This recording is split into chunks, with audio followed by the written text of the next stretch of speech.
Hi and welcome to the Active Code podcast, brought to you by Aspire Active Partnerships. I'm Paul Griffiths and joining me each week on the pod is Luke Johnson. Aspire Active Partnerships is a community of like-minded business leaders who all believe that collaboration in the sports coaching and children's activity sector is essential for success. We've proven that working in collaboration does benefit business growth and essentially helps more children be more active more often. To combat physical inactivity, we need organisations that are performing at their very best. Organisations will only operate to high standards if they are led well. So, if we can focus on developing high quality leaders throughout an organisation, not just at the top, customers will experience higher quality services, which means heightened enjoyment levels and increased levels of physical activity.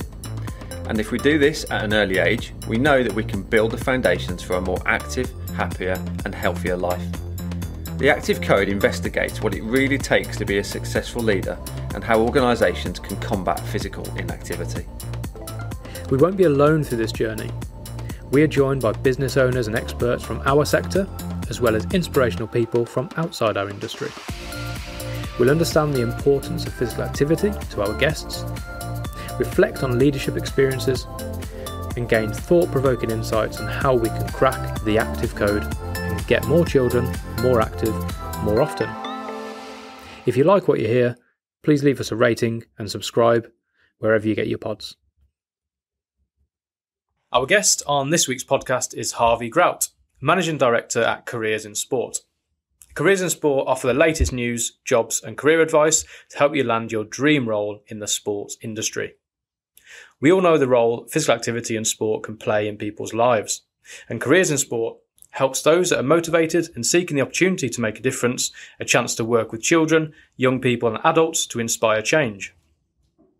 Outside of Careers in Sport, Harvey is also a co-author of 2 books, Improving Teaching and Learning in Physical Education and 101 Classroom Games, where Harvey draws from his experiences and knowledge of being a qualified PE teacher, holder of a Master's in Sports Psychology and subject leader and lecturer of the Physical Education PGCE at the University of Reading.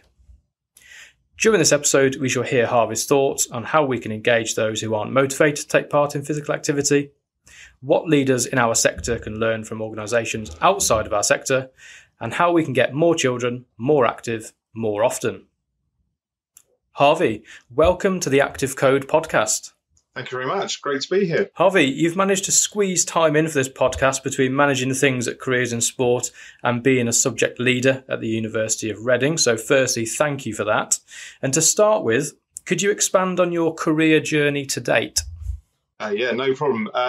It's a varied journey, but I'll try and keep it short. I was at the University of Warwick. If I take just a step back from that, I remember I was going to go to university and thinking about what to study and kind of wasn't sure, but I knew that my love was sport. And so the idea of studying sport at university was hugely appealing. So I went to the University of Warwick and it kind of just happened that it was a QTS physical education degree. I remember a lot of us in our first year thinking, well, I'm not sure I want to be a PE teacher. But obviously the 4 years of training helped and thought, yeah, this is really enjoyable. So after graduating, got into PE teaching, and carried on numerous years. Studied, then went to Australia for a couple of years to do a master's degree. Football and PE teaching were my loves, and the idea of coaching in football. So I did some coaching for Reading and Fulham, and trying to get into that as well. Then my master's was sports psychology because I loved that at undergrad level and thought, I'll have a look at that as a career. But came back and kind of hit a brick wall with that and come on to that later. But really, because that's one of the reasons Careers in Sport started, was trying to stop young people hitting brick walls. And so, yeah, sports psychology, came back from Australia, carried on teaching, worked in primary and secondary sector, carried on football coaching, working in holiday camps as well, Camp America, and then 8 years ago set up Careers in Sport. while moving into higher education and teacher training. So, yeah, a very varied professional journey, but a very enjoyable one, with sports being the overriding factor in all of it. Usually people travel Australia to have a bit of downtime and a bit of fun. Why did you choose your Masters in Australia? So I remember a lecturer at the university, that sports psychology, I remember going to him and saying, I love this, really good. I was a football goalkeeper, and I had some good aspects of my goalkeeping, but some terrible ones as well. And ultimately it was about that fear of failure or coming out for a cross. And so I used the highest grade I got at undergrad level was my sports psychology dissertation, because I did a goalkeeping training program, and it helped my goalkeeping and made me a better goalkeeper. I thought, I love this. This is a kind of career profession I could get into. Now, going back many years, the options of where to study, and I spoke to him and said, well, there's only a couple of places in Great Britain that do a sports psychology master's degree at the time, many more now, but Australia do many. So a choice between, and I won't name the universities in Great Britain, but a choice between those and Australia. So yeah, Australia appeals. So I applied, and it was the University of Western Australia.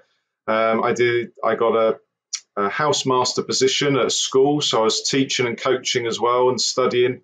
And then, every school holiday, saved up and went travelling. So it was a fantastic 2 years. And for a CV, it looked fantastic, but it was because I had teaching, coaching, and a master's. But actually, it was the best 2 years of my life. It was fantastic. Yeah. Amazing. Sounds brilliant. So in both of your current roles, Harvey, PE, physical activity, and sport are ever present. So on a personal level, what does physical activity mean to you? So I think it varies depending on the age that I have participated in sports and things. For me now, it's certainly about enjoyment, stress relief as well, getting out, like many people, working from home at the moment, and have been for many years. But that's my normal role, is at home. So for me, physical activity is getting out of the house, meeting friends. But yeah, certainly it's a stress relief and enjoyment, something to do in my spare time. And what do you do to keep active at the moment, Harvey?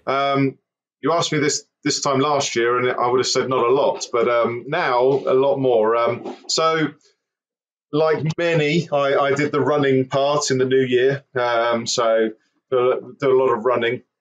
But I actually play cricket. I had a number of years off. I played cricket since I was a young boy, but I had a number of years off because of children and young family. But a few years back, decided to carry on playing. And so, now play cricket and unfortunately playing children, people much younger than me. That competitive trait is still there. So, playing quite a nice level. I try and push myself down in the teams and say, can I play for twos? But playing a nice level of league cricket at the weekends, and then running and training for cricket are my two main things. And as a dad of two as well, no doubt they keep you active. Yes, I think that was it. I think when I was not doing, I wasn't a member of a gym and I wasn't playing sports. I never been one to count my steps or anything like that, but I was always active. Whether it's running around, playing in the garden with them, sitting at a computer all day has never been me. It's more me now, but certainly that was never my role and something I didn't like doing. So I was always active, whether it's walking the dog. I'd walk to the shops when people would drive. Just not sitting down was very important. So I was active, whether it's with children or walking the dog, etc. So activity and doing something is always important. Yeah, it's quite ironic, isn't it? Really, you're kind of in positions of employment in work where naturally you just become more stuck to a desk and a laptop or a screen as you progress. So with regards to activity, and you talked about the benefits of it at the moment from an enjoyment perspective, the social side of things, the stress release, in particular over the pandemic period. Do you have to structure activity into your day, Harvey? Yes, yeah. I think certainly I talk about juggling balls and trying to not drop any. And I think the more roles you take on, the more tasks that you have and things to do, there's a lot of juggling taking place. And what can drop is your own physical activity. And I've noticed that. So January, February, when it was a key driver of mine, I was out running 3 or 4 times a week.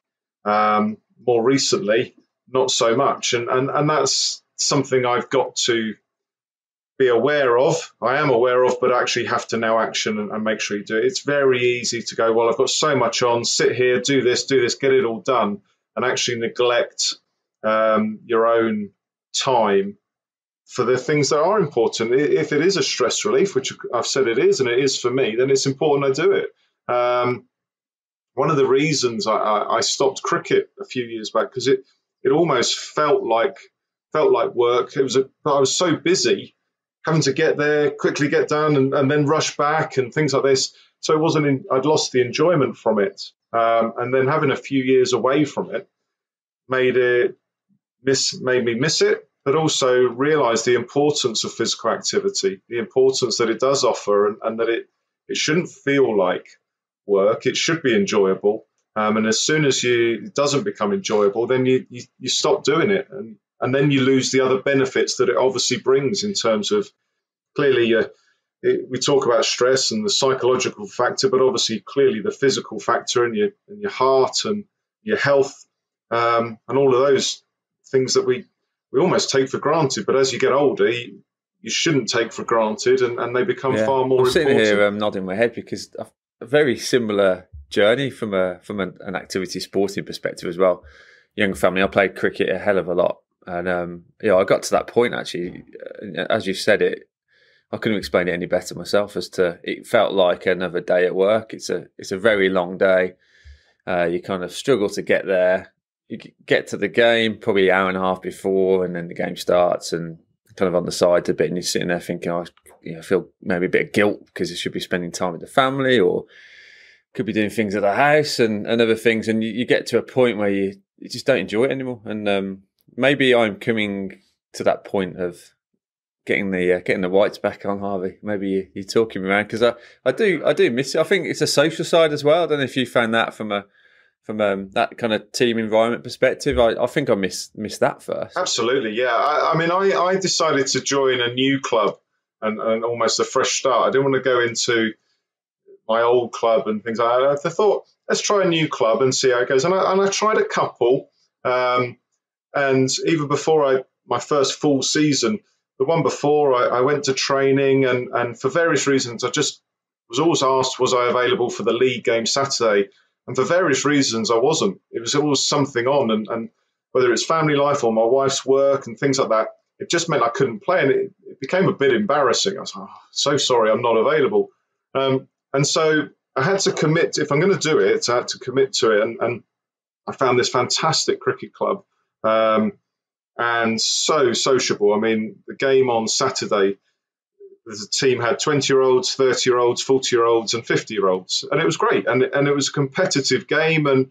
But the social side for me now, it was about meeting friends. It was about socialising, being out of the house for actually 6 or 7 hours, which was great.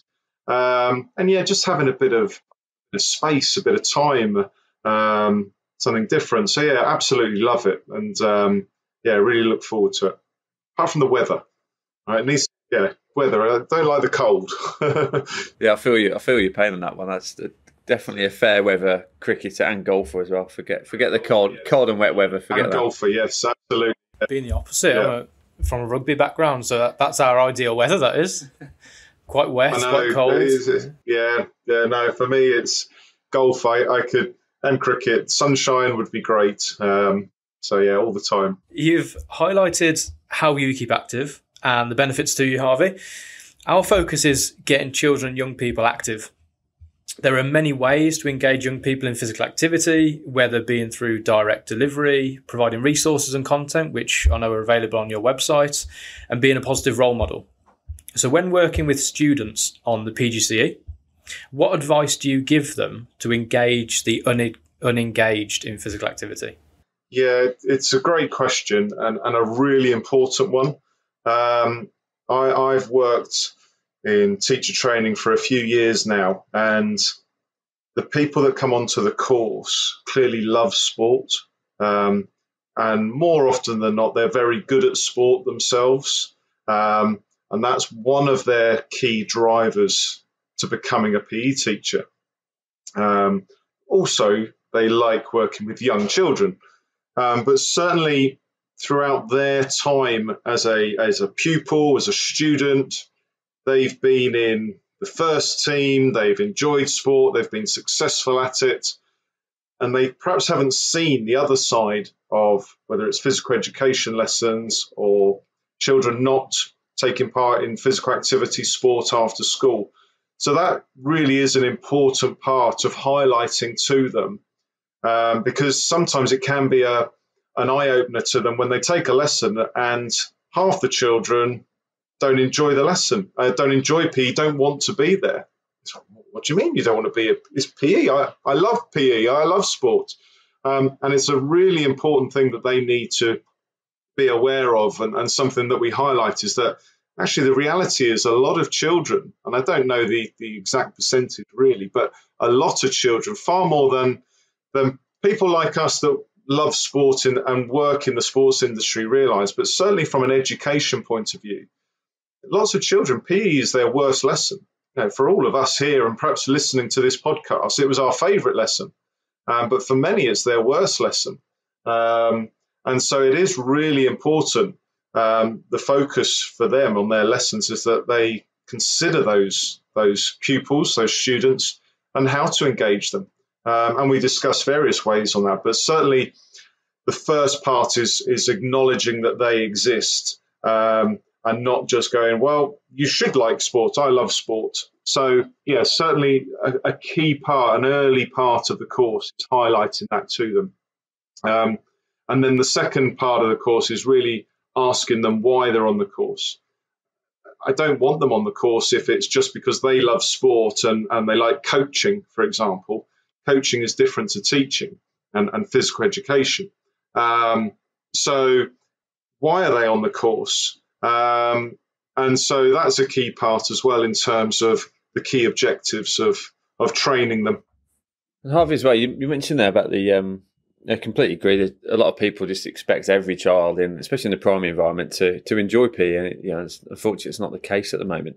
Do you think there's also an issue there from a teacher's perspective? So in that primary environment where actually the worst lesson of the week, the lesson that I don't know what the numbers are, but probably the majority, dare I say, don't enjoy, is teaching of physical education lessons in the primary environment. Is that a bit of an issue as well that you've seen?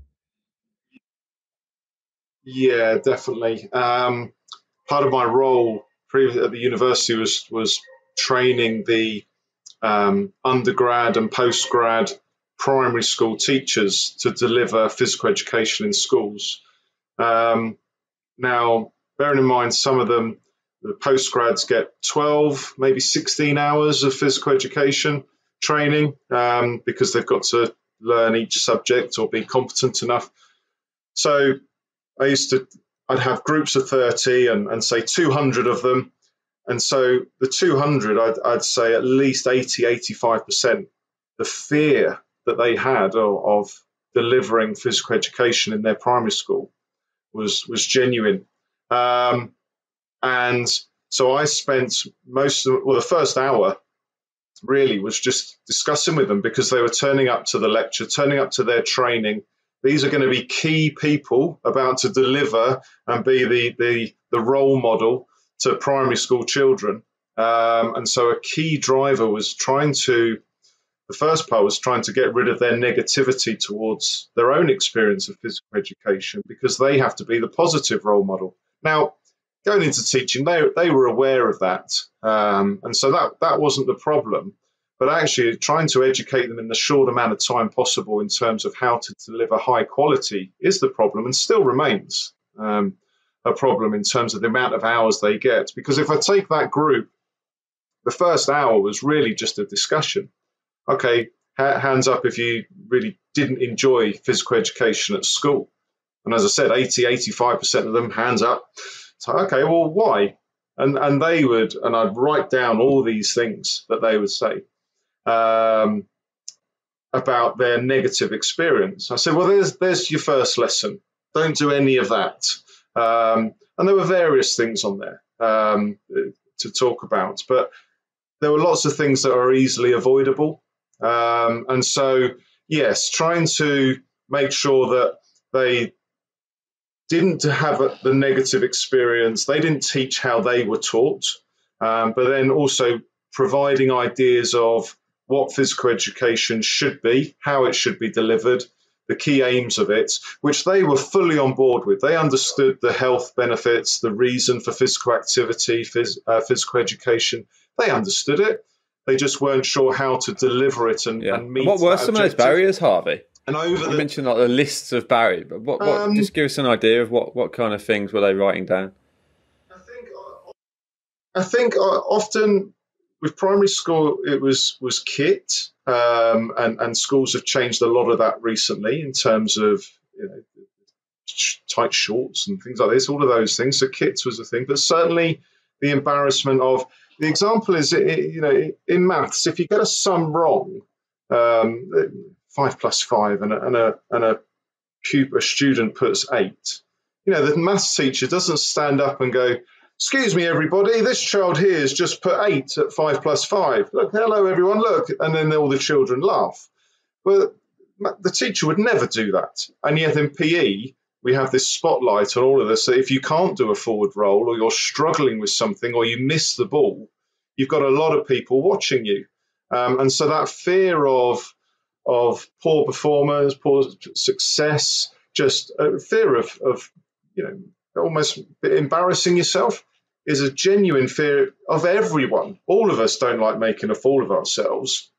And so in a PE lesson, they have these experiences from when they were 6 and 7, even though they're grown adults, they still remember this time when they, in their words, made a fool of themselves because they missed their ball or they were out first time, and things like that. So that was something that we looked to address and how to change that.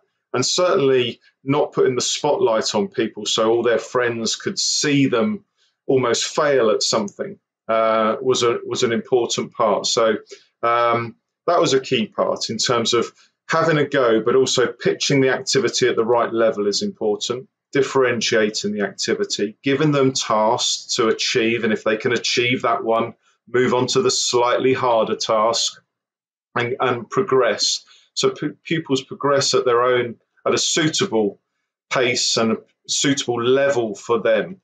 And it's creating that learning environment. It's creating that positive learning environment that children are okay to go, okay, well, I'm at this level, so I'm going to take on this activity, rather than a kind of one cap fits all and every child does the same activity. So yeah, key thing was certainly their embarrassment of almost. They use the word failure, but as we will all know, we don't tell children that there's a can't or a fail. It's having a go, giving it your best go, trying.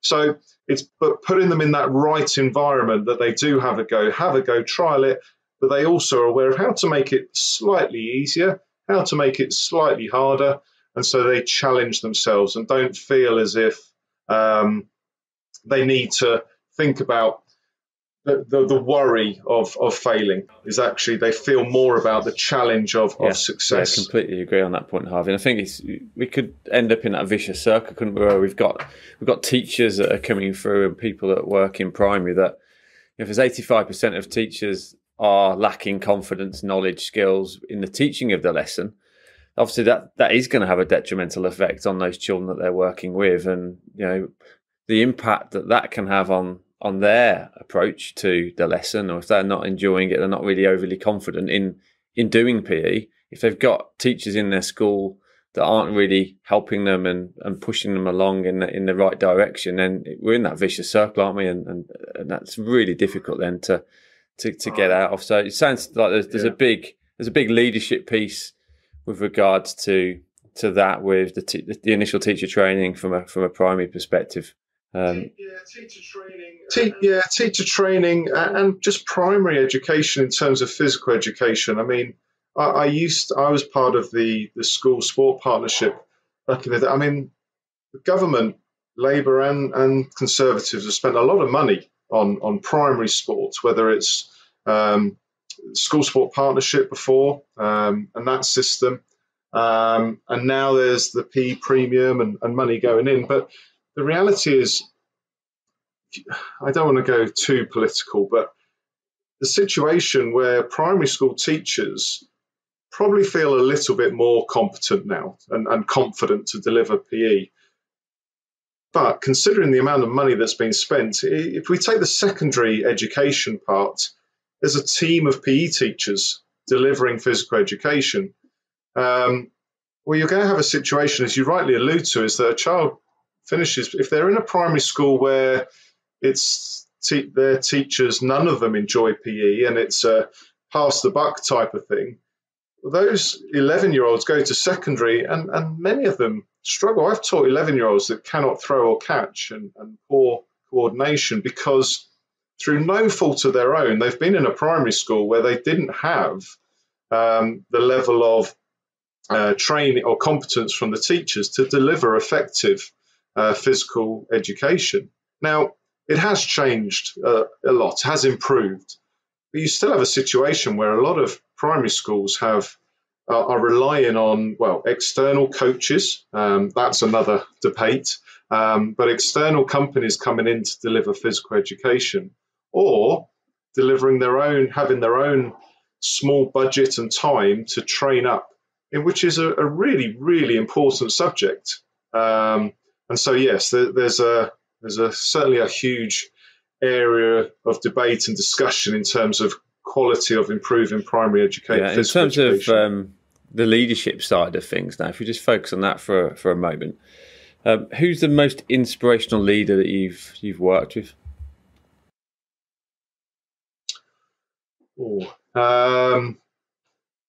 Many leaders take different forms.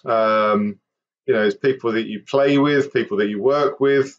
My parents inspire me in terms of their attitude and their commitment to support and the respect they show other people. And then you've got work and the sector leaders and things like that. So it's a really difficult question, but I suppose the other flip side of that, probably what engages me, inspires me more, is the other side of people that haven't inspired me, where I've struggled to be inspired by. So, flip side of, I remember when I was 24, 25, going football training and working all day, all week, and going to training on a Thursday night and really not enjoying the sessions led by the coach. And rather than moaning, I took that opportunity to think, well, what would I do? How would I use this coaching session? Why am I not enjoying it? Yeah. Likewise, whenever we go to CPD training or just any experience that I find non-inspirational and boring or anything, rather than moaning about it, it's kind of, okay, well, what would I do? How would I change this? What would I do? So I do learn a lot more from the other side rather than people that have inspired me. But in terms of inspirational leaders, then, yeah, certainly there's numerous people, whether it's my lecturers, my 2 lecturers from undergrad at Warwick that I'm still in touch with, and certainly inspired me, motivated me in terms of staying the kind of leader that I am, or the coach, the teacher. But as I say, it's the children I work with as well. They inspire me in terms of getting something, why they're in it, and that the team, my under 9s that I coach on a Saturday, just seeing them progress week on week is great, and their attitude. So yeah, various people. rather than one particular and a great approach as well to continually become a better leader yourself, and what better way to learn from others, wherever that is, the good elements of their leadership or the poor elements, and kind of flip it on its head and see how you can do things better. If we asked whether it was, to say, under nines football team or undergraduates that you've worked with, or other people in other works of life that you have, what would they say about your leadership style, Harvey? Oh, yikes. Not sure. No, hopefully good, positive. I remember, so we talk about inspirational people. For me, my father is certainly that. He was in a management position. And when I was at university, I did some work. He got me a work within his sector, not the sports sector at all. Absolutely, totally different. It was in the brewery sector, actually, fitting beer pumps and things like this, and so labour work. And so I was meeting lots of people in that role, and whether it was landlords, whether it was management, but also the labourers working and on there. And it all didn't matter who I met. Whenever I was sometimes I was embarrassed that I'd got this job, because almost my dad had got me this job. And so I was worried to tell them. But every time they found out who my dad was, they were so positive. They were, he's such a great man, so helpful, friendly. And that really resonated with me. That really, in terms of it, my dad was popular is the wrong word, but just liked, and it had the respect of people of different professions, different ages, and that really helped me tremendously. And I would like to think that's how I've worked with my under nines, my primary school children, secondary school. I still teach 16 to 19-year-olds with the careers in sport workshops that we do. University students, but also I meet head teachers as part of the role at university. And I can't say my leadership style, my communication style differs too much. I want them to respect me, but I treat them as equals. So yeah, certainly I'd like to think that's my key style, is treating people how I want people to treat me, would be my overall key thing. And that kind of links into your previous question in terms of role models, and that would certainly be my vital my leadership trait there. You talked a few minutes ago, Harvey, of times when you've analysed situations and thought, what can I do differently? So what are you working on at the moment to be a better leader? In terms of leadership, I suppose we do a number of careers in sport workshops, and whether it's with the league football education program, schools, colleges, things like that. So I'm meeting a variety of students that are interested in sport, but sometimes we could be with them for a day, for an hour, and trying to work with them in terms of develop every session, whether it's my coaching session, whether it's my university session, whether it's my careers workshop. You can always improve, you can always adapt, you can always improve it. So certainly in terms of communication, leadership, content, there's always things that can be improved. So I think assessment is just continuous, and it's even this podcast in terms of quality of answers and things like that. I think there's always this element of how to improve and what you can do. So yeah, various things. But it is always continuously thinking in terms of how to develop it. How would I do that again? Not from a critical point of view, more from an improvement aspect. When working with students at university, how do you ensure they progress to be effective leaders? Yeah, good point. Good question. Again, it comes down to their own expectations. Sometimes, certainly with the students coming onto the course, it's embrace, so that they are varied, like in every class, a group of 20, that there'll be various different personalities, different levels of confidence, different levels of experience of teaching, different levels of working with children, different sports that they're knowledgeable on, different levels of teaching pedagogy knowledge. So it is a varied group, and so you have the challenges. And so really, it has to be personalised as much as possible. But if we, at the start of it, excuse the kind of sports analogy and puns, but it really is not diving in at the deep end. Teaching is a fantastic profession, but certainly not throwing them in at the deep end. So they're teaching this group of 30 and off you go, because otherwise they will struggle or they'll panic, and then they won't want to get into teaching long term. So certainly in terms of easing them into it, developing their confidence, because they do come in with almost sometimes a fear, a worry of teaching. So trying to develop their confidence, but also a key part, and it's continuous again, is understanding that almost there is no dream lesson. The dream lesson doesn't exist. I've been teaching coaching for numerous years, and as I said earlier, every session doesn't go the way I plan it, adapt it, change it. Experience enables me to adapt it, to change things that aren't quite working, because I've got that experience, that knowledge. But the younger people coming into the profession, perhaps they don't have that experience, so they've planned an activity, a lesson, a coaching session, and it's not quite going to plan. How can they adapt that? And so it's that knowledge, that understanding for them that things don't always go right, appreciating that, not panicking about it, thinking about it. For me, reflection is key. For the trainees, the most important part, yes, of course, planning and the lesson, but they will learn so much with that session afterwards, that evaluation. And it would be very easy for the teachers, the mentor, to just to read off their notes or give them their notes and say, there we go. But they don't, and they ask questions.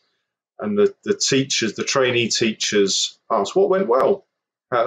Why did you do this? And the more questions that they're asked and are able to reflect and answer, the better.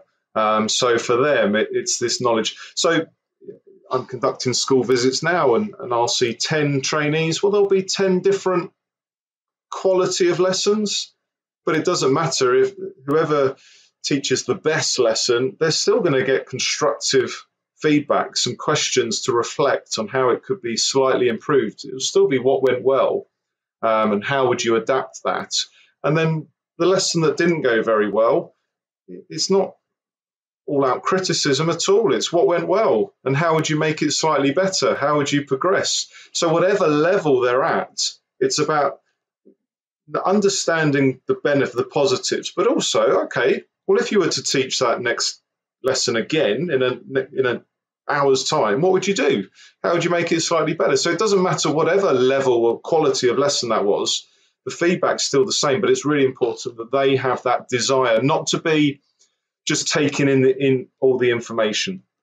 No, don't just listen, because as we know, sometimes it's in one ear, out the other, or it doesn't quite. The best way of them learning is for them seeing it themselves, for them reflecting, for them answering, seeing it and having a go and trying. Yeah, just on the progress side of things, Harvey, as well. We mentioned at the start of the pod around that career pathway that you took, and you did your degree, you did your masters, and then you kind of hit a brick wall when it comes to the career side of things. If we just dive into careers in sport in a bit more detail and what it's all about, because again, I can really resonate with you on that. I took a similar pathway. Unfortunately, didn't travel to Australia to do my masters in applied sports science. However, I think I kind of stumbled and hit the same brick wall, thinking that I've got a degree, it's pretty competitive.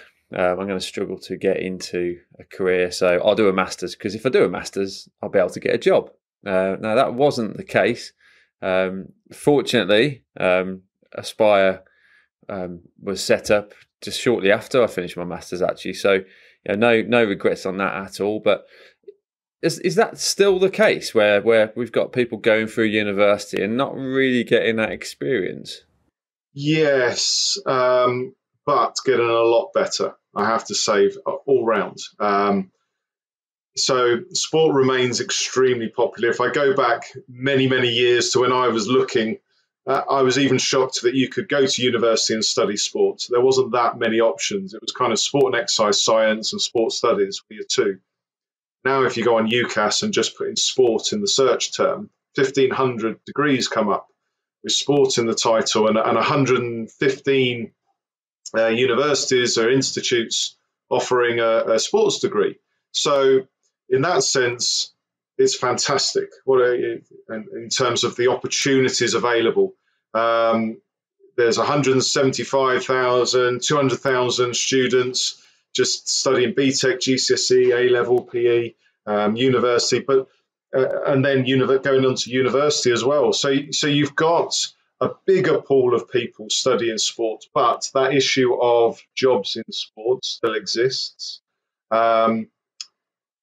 But young people or anyone interested in the career in the sector, they can help themselves a lot by gaining, yes, because the simple thing is that the degree, a qualification isn't enough. Trying to do a little bit more. If we take coaching, for example, let's take sports coaching, one of the most popular degree courses. But if I was to ask you, and as I do with the students, who's the best sports coach you've ever had and why? What you play football, right? Think about all the football coaches you had. Who's the best one? And they're very quick to name someone. What was so good about them? Well, they'll reel off they're supportive, they're friendly, their personality, sense of humour is mentioned. Not once do they mention, it's the degree that they've got.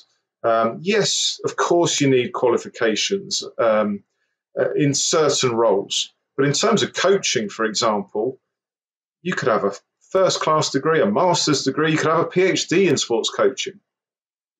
Great, not going against that, but what makes a good sports coach? And often it's personality, it's communication skills, it's supportive, friendly. Sense of humour was mentioned, as I said, by the children. Encouraging, not critical.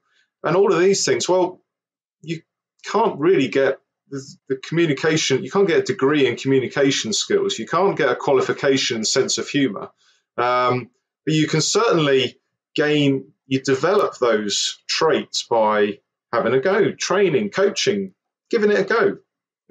Go back, if we think about our first lessons we've taught, coaching sessions, look back at them now and we'd almost classify them as awful. But you gain experience. So lots of people trying to get into the profession, just got to have a go, try it, practice, and develop those things, because they are the important traits required. And lots of those things, lots of important traits required in any profession, and especially sport, are things that you don't get from your BTEC, GCSE, A-level, or your university degree. And they're things they can do in their own time. They can develop their communication skills. They can develop their punctuality. If you look at any job spec, lots of the traits required. Team player, good communication skills, good decision making. Well, all of those things they can look at and develop. And there's opportunities for them to do that. There's lots that they can do on top of their qualification as well to support them and make them, because I speak to lots of employers, and yes, the message is they get lots of applications, but the reality is you can get rid of quite a few because they lack things that the applicant could have done something about. Take the basics of spelling and grammar. Everyone can make sure that they apply with no spelling, grammar errors, grammatical errors, etc.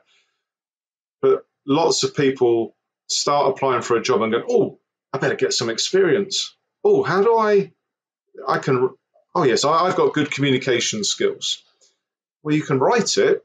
Easy, anyone can write it. How do you prove it? And what examples have you got to demonstrate your good communication skills, your decision-making skills, that you're a team player, that you're supportive? How can you demonstrate that? What have you done? The nice thing is sport offers lots of opportunities to do that. You take lots of them playing sport. Sometimes people talk about, I play football, train 3 or 4 times a week. I talk to in these workshops, the youngsters, how many times are you training? 4 times a week. 4 times a week, and are you paid for that? No. Okay, so you're giving up your time 4 times a week. Are you on time? Are you late? No, don't be late. Okay, so do you listen to the coach? Yeah. Are you getting better as a player? Yes. Okay, so you're listening to advice, you're acting on advice, you're punctual, you're listening to that advice, you're acting on it, getting better. So that's an employee I'd like in my team, someone that's committed. It's raining outside. You don't go, I'm not going to training today. You're committed, you're punctual, you listen, you act on advice, your performance is getting better. That's any employee we would love. So there's lots of examples young people have got that they can use to demonstrate that they're a really good applicant, a good positive person for any job. But often they don't promote it well enough, and that's the key. It isn't about volunteering and getting lots of work experience, because that is difficult. And why should people volunteer and do lots of work almost for nothing? That's another can of worms. So why should young people do that? But there are lots that they already do and should just promote better for themselves. And certainly training, football or any sport is one fantastic example. I think the soft skill side of things is so important. We say it a lot here. And I know of organisations tend to say it a lot, but we've got to recruit for attitude and train for skill. And I think we felt guilty of recruiting people in the past just based on their qualifications and CVs, and that's a mistake that we made. We don't make that mistake anymore. We see great pathway opportunities for organisations throughout the country, from traineeships into apprenticeships, into degree programs, into employment. There's a really good opportunities out there at the moment. Just want to spend a moment just talking a little bit more about careers in sport, Harvey, about how is that helping people getting to employment, and also the impact that could have on the inactivity problems that we see at the moment. So it's interesting. So we've delivered numerous events, workshops, presentations, often with 16 to 19-year-olds. And so we deliver these workshops. And understandably, we're all that age once. And understandably, there's an element of, I'll be all right, I'll be okay. And we try to say to them, look, when you leave school, college, your club, wherever you might be, there's no one as you walk out that door saying, here's a job.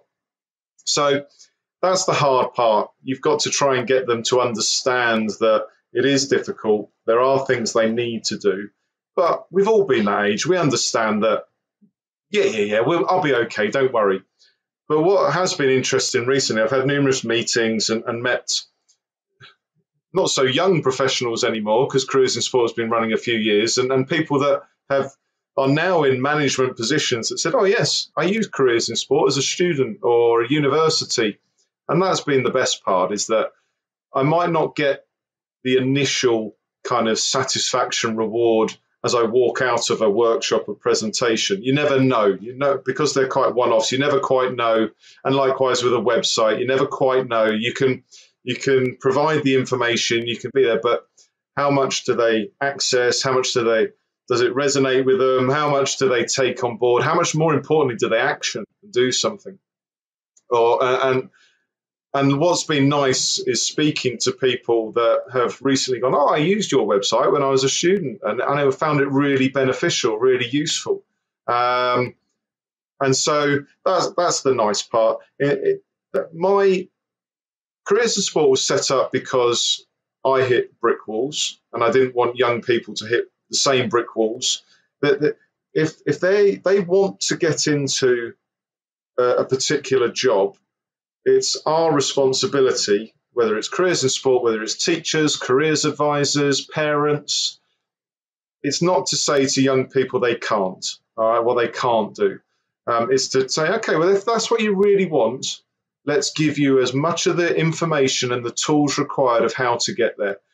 And then we almost pass the buck to them, to the young person, to go, okay, you want to become a football coach? Okay, it is competitive, but this is what you need to do. Here, access this, do this. Then it's up to them. I'm very confident that if they then do these things, when they go to apply for a job in whatever area it is, I'm very confident that they will be a very, very strong applicant for that job and will get into that profession. And so the challenge for me at the moment, while sport is very, very competitive as an industry to work in, it doesn't correlate as much with the quality of applicants, whether it's soft skills, qualifications, whether it's just the knowledge when they're applying. So if a job has 100 applicants, it is too easy for that employer to get rid of 60% of them because they lack, whether it's even a qualification, the qualification, or just experience, or haven't shown that commitment to the profession.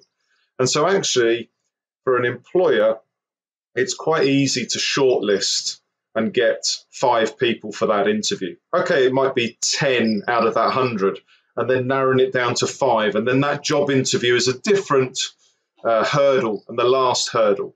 And that's still a challenge of those 5 people are all really good applicants. And the 4 that don't get it feel as if, and we want to keep them because clearly they're in the top 5% for this role. And yet those 4 leave thinking negatively and almost leaving. My challenge is for, careers in sports, but everybody, is that those 100 applicants are all amazing. And the employer goes, how on earth am I going to choose from these 100? So, and then there's that's the next problem. But until we get to that problem, the key thing is for young people to learn, understand, and then more importantly, do it and prove that they want to work in that profession, do things. You talked about the best type of feedback there, Harvey, to know that you've helped people break through their brick walls so they can achieve their dreams. And similar to your attitude with students, we're keen to promote ongoing education, learning and CPD to everyone, even after school, college and university, as it's vital to keep ahead of the game and learn from others and challenge ourselves to develop and grow. If listeners want to enhance their leadership skills and their business, what 3 books, podcasts or people would you recommend? Oof. That's tricky, and I'm almost going to sit on the fence and almost avoid the question by not naming 3, because there is so much out there. It just depends, because it depends what sector you're in, what level of management, age you are. You've got to find, the key thing, what I would say, is find something that you enjoy, that you find engaging, that you learn from. If I go back to young people as well, so it's not management positions, leadership positions, there's social media. I mean, there's a lot in the news at the moment in terms of the negativity of social media. And of course, don't condone any of the things that are taking place and the messages that professional athletes are receiving and female journalists. And there's just been a lot of negative on what social media could. But there's also a lot of positive things. If I take PE teaching, I'm not the overall book of how to teach PE. I've got an idea of how to teach PE, but so have thousands of others, and there's lots of ways to teach PE. Well, my Twitter feed is full of PE teachers, and I'm following them and learning from them. from podcasts, from PE teachers, from other universities. We're all after the same objective of training high quality teachers, coaches, managers to go into the sports industry. So it's so the social media, from a Twitter point of view, if you want to be a football coach, there's thousands of football coaches and football resources on there. And so you can learn from social media rather than, so if reading a book isn't for you and it's, I haven't got time to read a book, or podcasts are becoming more popular because people are running and you can on the move and things like that. So first of all, it's finding the resource that suits your lifestyle. What I would say is with social media, certainly with young people, they spend a lot of time on their phone. Their phone even tells them you're spending 30, 40 hours a week. So they've got time. Well, if that's the idea, I haven't got time to read a book, I haven't got time to listen to a podcast. Well, their own phone is telling them they've got time to look at their phone. So use that time to, rather than just, yes, the recreational, the fun parts that they're using, but actually to, okay, you want to be a PE teacher, a sports coach, a referee, whatever it might be. Well, use social media, use YouTube, use the platforms that you're accessing. Use some of those hours to help you become a better, more knowledgeable, whatever it might be, coach, referee, teacher, and on there, and use them. And then you can use that in your job interview. What have you done? It's not, I haven't had a chance to get work experience. Well, actually, you have got a chance to look at your phone and learn an awful lot from Twitter. If you want to be a PE teacher, if you want to be a sports coach, it's a fantastic resource and to make you more knowledgeable. So I'm giving young children an opportunity to, when their parents say, get off your phone, I'm giving them an opportunity to say, oh no, actually, I'm trying to help my career, mum, dad, by looking at Twitter. All right. So there's lots that they can do. So rather than singling a resource or a book, certainly it's finding the resource that's most beneficial for their lifestyle. And then there's lots out there in that profession that would be suitable for them. Yeah, some great points. And I think a key message there for people in our sector who want to help young people is make your resources or content accessible, especially on the platforms that young people are using. Final question is quite a quick fire one as well, Harvey. What one thing needs to happen for organisations to crack the active code and get more children more active more often?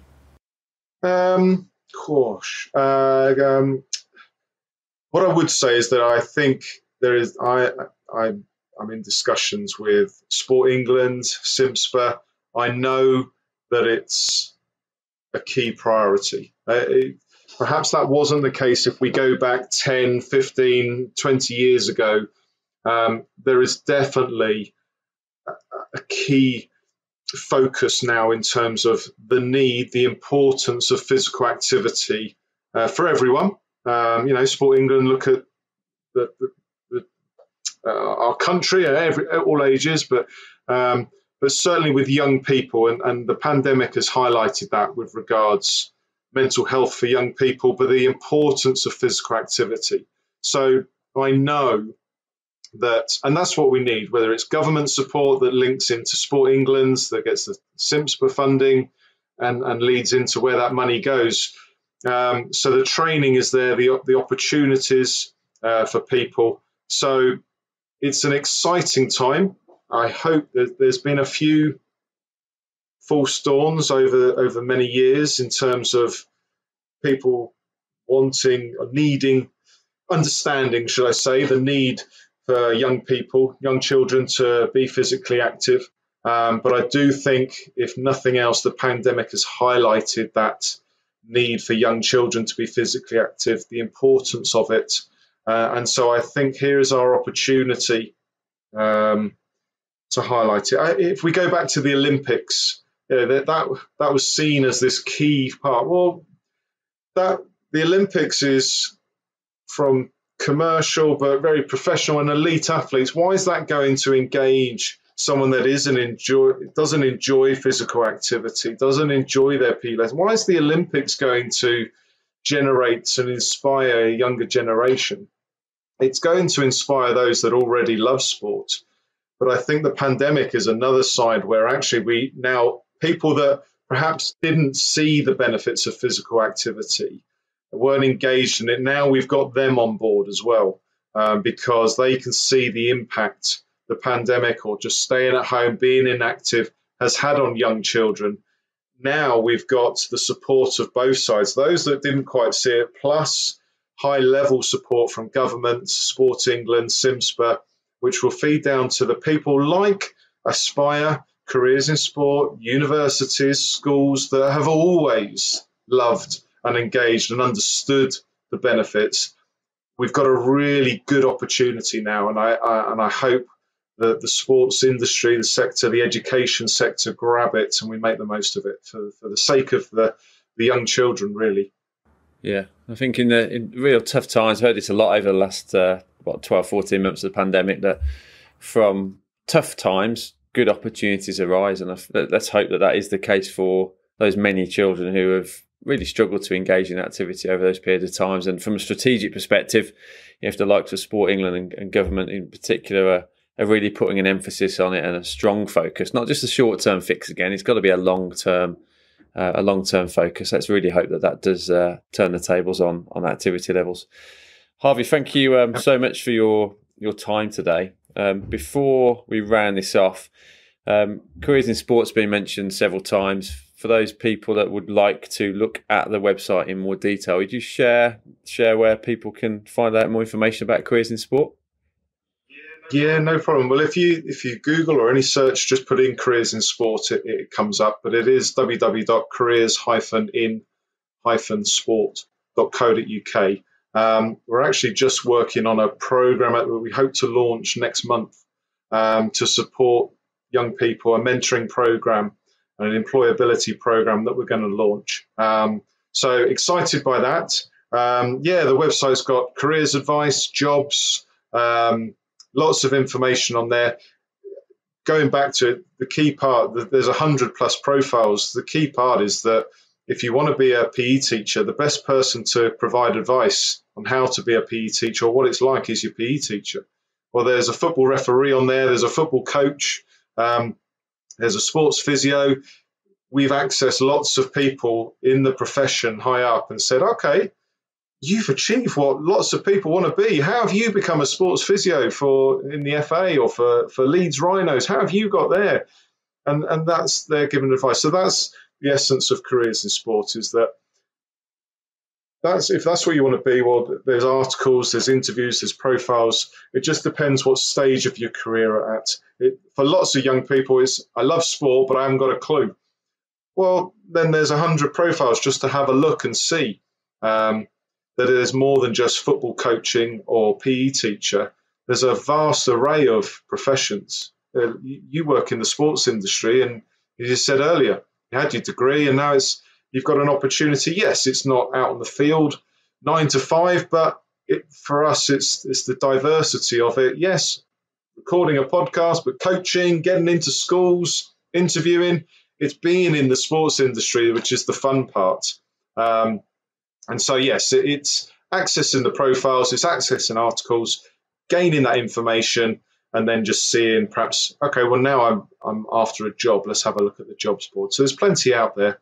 And I just encourage it, like whatever you want to do absolutely everything you can to try and get there. Yeah, and I can completely vouch for the quality of content that is on Careers in Sport.